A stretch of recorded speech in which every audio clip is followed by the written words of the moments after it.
O Estado português e os movimentos de libertação nacional de Angola, Frente Nacional de Libertação de Angola, FNLA, Movimento Popular de Libertação de Angola, MPLA, e União Nacional para a Independência Total de Angola, UNITA, reunidos em Alvor, Algarve, de 10 a 15 de janeiro de 1975, para negociarem o processo e o calendário do acesso de Angola à independência, acordam no seguinte: o Estado português reconhece os movimentos de libertação Frente Nacional de Libertação de Angola, FNLA, Movimento Popular de Libertação de Angola, MPLA, e União Nacional para a Independência Total de Angola, UNITA, como os únicos e legítimos representantes do povo angolano.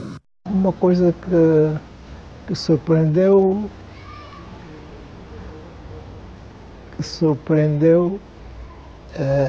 não apenas a delegação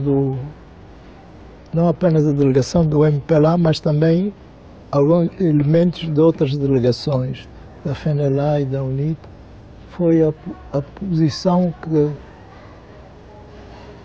os elementos da parte portuguesa tomaram em relação à descolonização, porque muitos pensavam que não iam encontrar uma parte portuguesa que ainda pensava em manter a colonização de outra forma.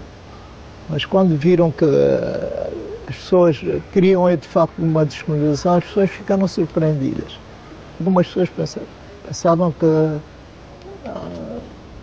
que iam buscar outras formas, outras maneiras de manter o modelo, exatamente. Mas ficaram surpresos. Esta gente de facto não quer mais manter as colónias, não quer de facto manter as colónias. Isto foi uma surpresa para muita gente.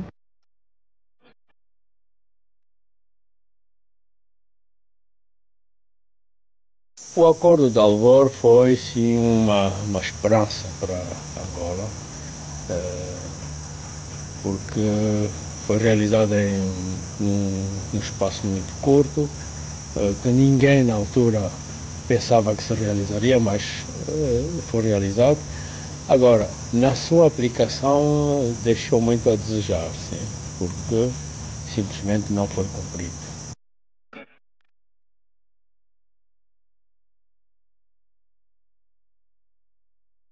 Em Alvor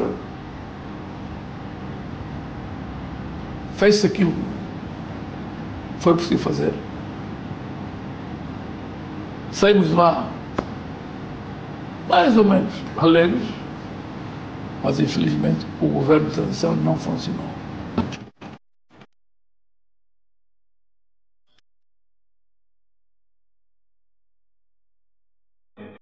A 15 de janeiro de 1975, o acordo assinado no Alvor entre Portugal e os três movimentos de libertação de Angola foi um momento de esperança para os dois países.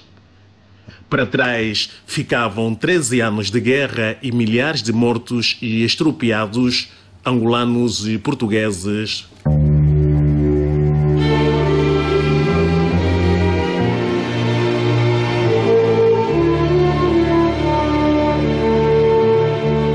Em Nambuangongo tu não viste nada nesse dia longo, longo, e a cabeça cortada e a flor bombardeada.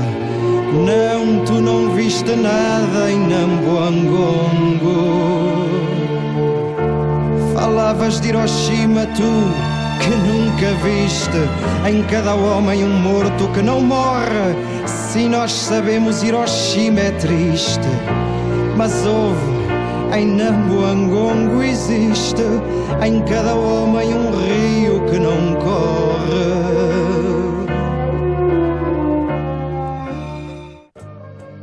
Em Angola, o regime colonial combatia três movimentos de libertação rivais e sujeitos a divisões e lutas internas que continuaram mesmo após o derrube do fascismo em Portugal. As dificuldades maiores era arranjar uma base de entendimento entre os três movimentos. Estas eram as dificuldades maiores. Foi difícil. Felizmente, o MPLA conseguiu antecipadamente criar um entendimento entre o MPLA e a UNITA, no leste, na Zâmbia, mas o entendimento entre o MPLA e a FNLA era mais complicado e mais difícil. Ao longo da luta, os três movimentos de libertação, FNLA, o MPLA e a UNITA, eu assumo o que digo, não foram capazes de dar a volta para formar uma frente ampla de luta contra o colonialismo. Evidentemente que isso pesou mais tarde. Pesou e muito. Quando nós surgimos em Mombasa, foi um esforço titânico. Nós não estávamos sincronizados. Tínhamos sim uma única ideia: arrancar a nossa independência. Mas ao longo de toda a caminhada andamos desavindos. Foi muito triste. Muito triste. Não foi fácil chegar ao acordo de Alvore.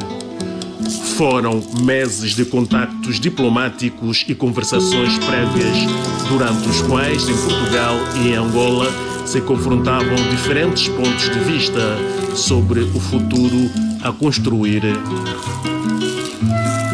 Ao mesmo tempo, em Angola, a situação social degrada-se. Grupos armados espalham o terror nos moceques de Luanda em ações que as autoridades portuguesas dificilmente conseguem controlar. Eu simplesmente sei que todos os acontecimentos que ocorreram neste bairro deveu-se à morte de um motorista de táxi, não é? Que foi morto nesses lados aí do bairro da Cuca, e que não se sabia quem fora o assassino, se era branco ou se era negro.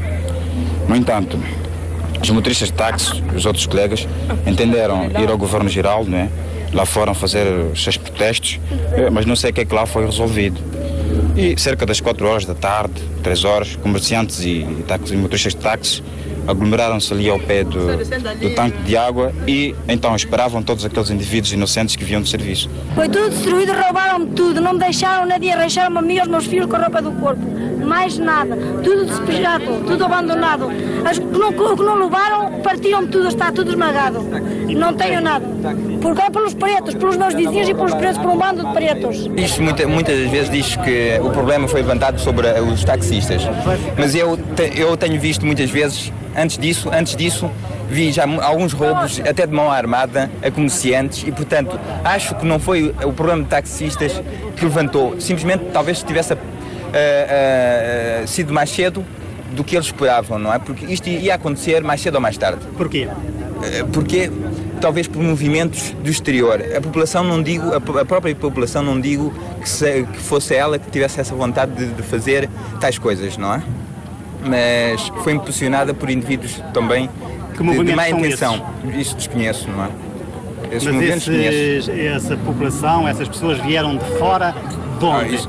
Bem, também desconheço de onde é que vieram. Simplesmente, certo, devem ser agitadores, porque a população estava muito calma, que eu estou estabelecido e, portanto, conheço as pessoas.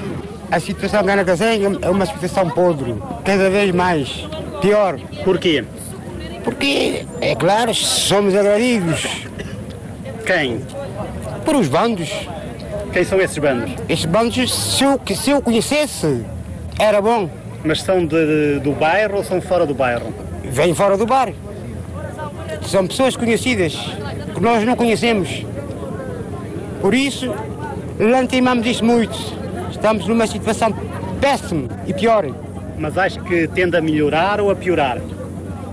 Se as autoridades não se põem a mão a isso, não sei.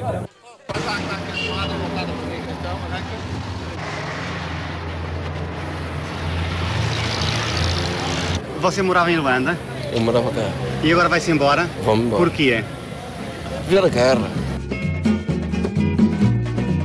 Na ainda colônia, a incerteza do presente misturava-se com a esperança no futuro que se anunciava.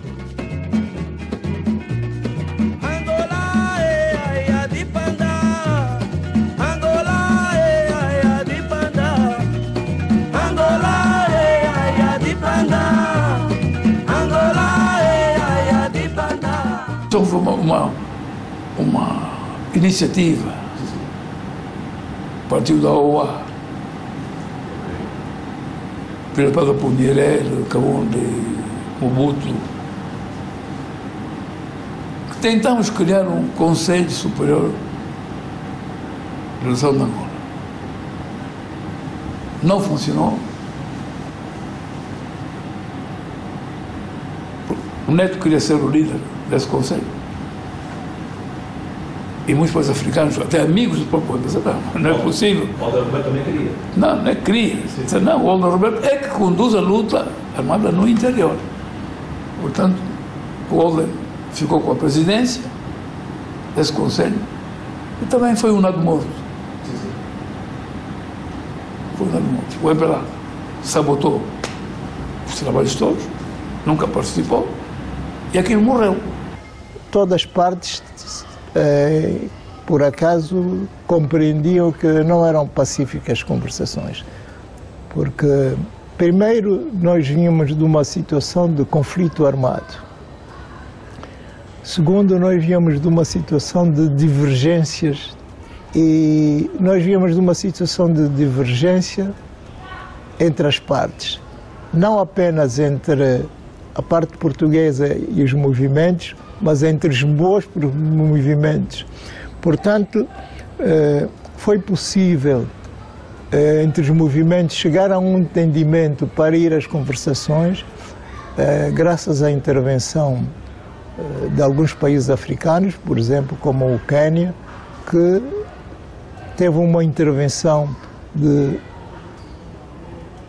juntar os nossos pontos de vista diferentes das várias partes angolanas e dizer que se vocês querem chegar a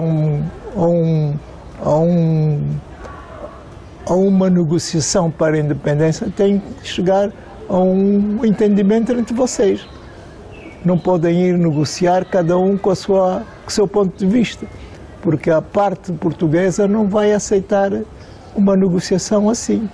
Cada um apresenta o seu ponto de vista, assim não é uma negociação que possa ter resultados positivos. O Hotel Penina, até então conhecido sobretudo pela canção que o Beatle Paul McCartney ali compôs 7 anos antes, foi por esses dias o centro de todas as atenções. O encontro que pôs oficialmente fim à última das grandes guerras de Portugal em África decorreu sem incidentes públicos, mas com grande agitação de bastidores. Foram 5 longos dias de conversações intensas entre as 4 partes.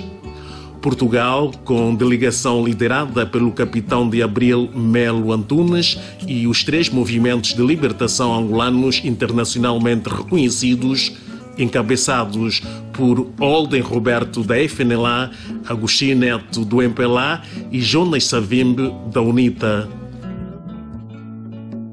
Foi a base, pelo menos, para criar um entendimento e um diálogo entre as forças políticas. Porque antes havia só o conflito entre nós. Depois havia conflito, parou o conflito, começou o diálogo. Mas depois, apesar do diálogo, ainda havia conflito. Mas diálogo. Começou a diálogo e começamos a conhecer-nos uns aos outros, que era importante. Porque quando havia conflito, não havia diálogo entre nós, não nos conhecíamos. Depois começou a haver diálogo entre nós, conhecíamos e havia uma espécie de uma relação, às vezes, uma relação de amizade, às vezes, entre pessoas de partidos diferentes. E cada um cumpria aquilo que o partido dizia, mas, às vezes, quando tínhamos conversas fora das coisas do partido, íamos almoçar juntos e dizia, epá, eu acho que eu sou do partido e tal, mas eu acho que não estamos a agir bem. Devíamos mudar de atitude. Entre encontros formais, reuniões informais e algumas intrigas, os três movimentos conseguiram finalmente uma base comum de entendimento. E o acordo fez-se com a nomeação de um governo de transição encarregado de preparar as eleições que haviam de escolher o futuro presidente e elaborar a Constituição do novo país. De 11 a 15 de janeiro de 1975, as nossas delegações, respectivamente do Governo Provisório Português e dos representantes legítimos do povo angolano, reuniram-se no Algarve para tomar decisões sobre o fim do sistema colonial. A presença de Sua Excelência o Sr. Presidente da República Portuguesa ao ato final da assinatura do acordo ficará registrada na história de Portugal, nas histórias de Portugal e de Angola, como um eloquente anúncio de progresso político para os povos de ambos os países. Só o progresso social, constantemente exigido pelos dirigentes e pela base, conseguirá a independência completa, a liberdade e a felicidade para todos. Senhor Presidente da República Portuguesa, amigos, camaradas de luta, no nome da FNLA, do MPLA e da UNITA, reafirmamos aqui o nosso desejo e a nossa determinação de defender, por todos os meios, as vitórias já adquiridas pelo nosso povo e de cooperar com o vosso país à base dos princípios justos de respeito mútuo, não ingerência e reciprocidade de vantagens, ou seja, cooperação na independência e na dignidade. No corrente mês, entrará no poder um governo de transição. Das eleições surgirá uma Assembleia Constituinte que elegerá o primeiro Presidente da República de Angola, representante legal e legítimo da vontade superior dos povos de um novo país. Em 11 de novembro de 1975, o Estado português transmitirá a essa autoridade incontestável todos os soberanos poderes de uma Angola totalmente independente. Senhores Presidentes, a vossa determinação na luta armada legitimou a representatividade dos vossos movimentos. Como representantes dos povos de Angola, vos recebemos na mais africana das províncias de Portugal, com alegre expectativa de irmãos que dão fim a uma querela que, recém-terminada, já querem perdoar e esquecer. A partir de hoje, vós e os vossos movimentos estão colocados perante um desafio duplo.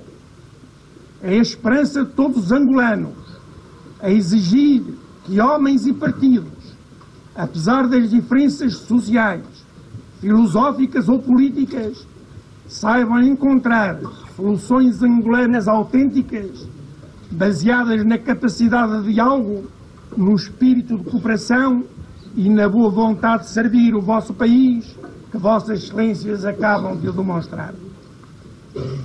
É o sentimento dos homens bons, dos 4 cantos da terra, e a observação especializada dos sociólogos mais atentos que se debruçam na experiência social angolana como uma derradeira experiência de ver criar no século XX uma grande comunidade onde o espírito vença definitivamente os convencionalismos raciais, um dos dramas da sociedade internacional contemporânea.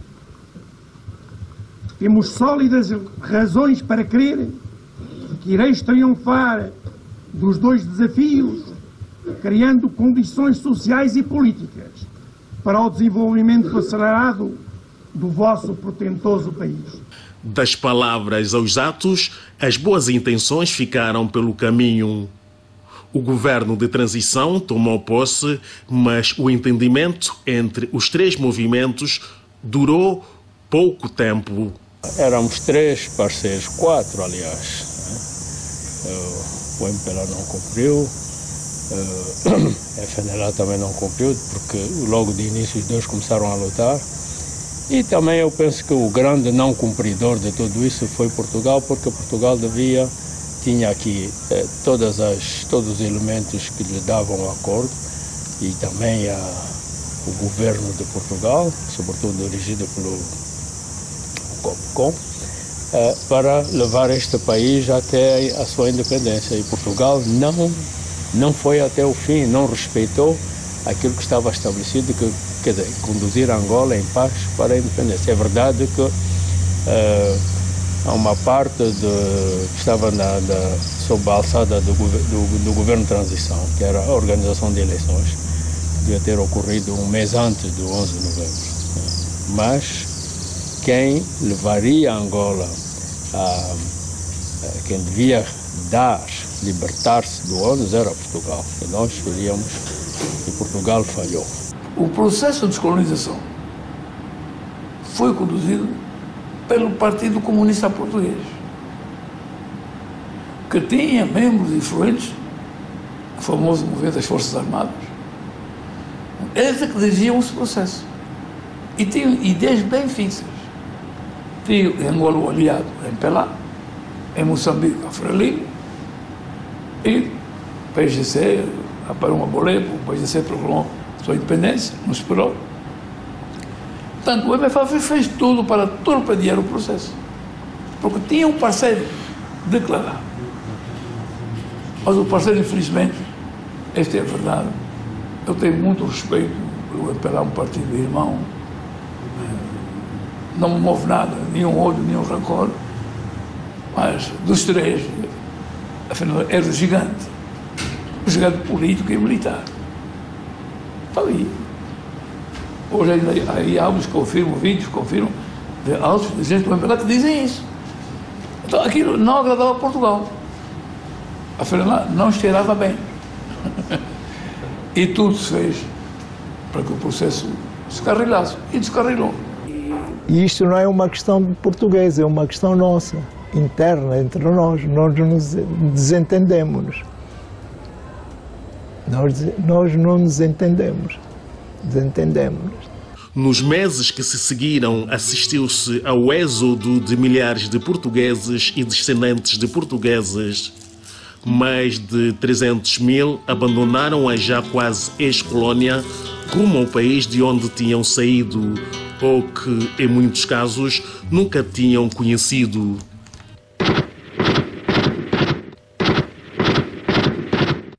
Angola vive um clima de pré-guerra civil, com os 3 movimentos a lutarem entre si pelo controlo da capital. A Batalha de Kifangondo, às portas de Luanda, entre o MPLA e a FNLA, foi o momento mais crítico desta fase. As forças de Olden Roberto são derrotadas muito graças à intervenção do primeiro contingente de tropas cubanas que desembarca em Luanda nas vésperas da proclamação da independência. É o início de uma parceria militar entre Cuba e Angola que irá manter-se por mais 16 anos e que terá um papel decisivo na consolidação do MPLA como força dominante. Te voy a cantar un son cubano en lengua española y es para decirte, Angola, que estás en mi corazón. Muera el gringo, viva el sol. Viva Angola, viva Angola. Muera el gringo, viva el sol. Viva Angola, viva Angola.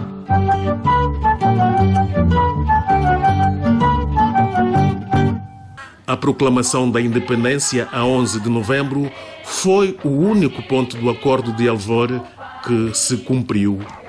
Mas não como estava previsto. Irremediavelmente desavindos, o MPLA proclama em Luanda a independência da República Popular de Angola e no Ambo, a UNITA e a FNLA anunciam a criação da República Democrática de Angola, que não foi reconhecida por nenhum país e acabou por se diluir na poeira da história. Em nome do povo angolano, o Comitê Central do Movimento Popular de Libertação de Angola, MPLA,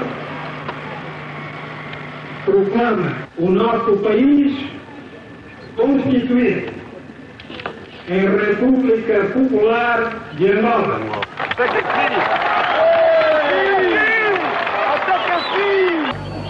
Esta data tem para nós um significado profundo, porque é a resultante de todos os nossos esforços no combate pela libertação nacional. Muito bem! Independente de Portugal, Angola estava, porém, muito longe da era de paz e prosperidade prometida 11 meses antes no Alvor.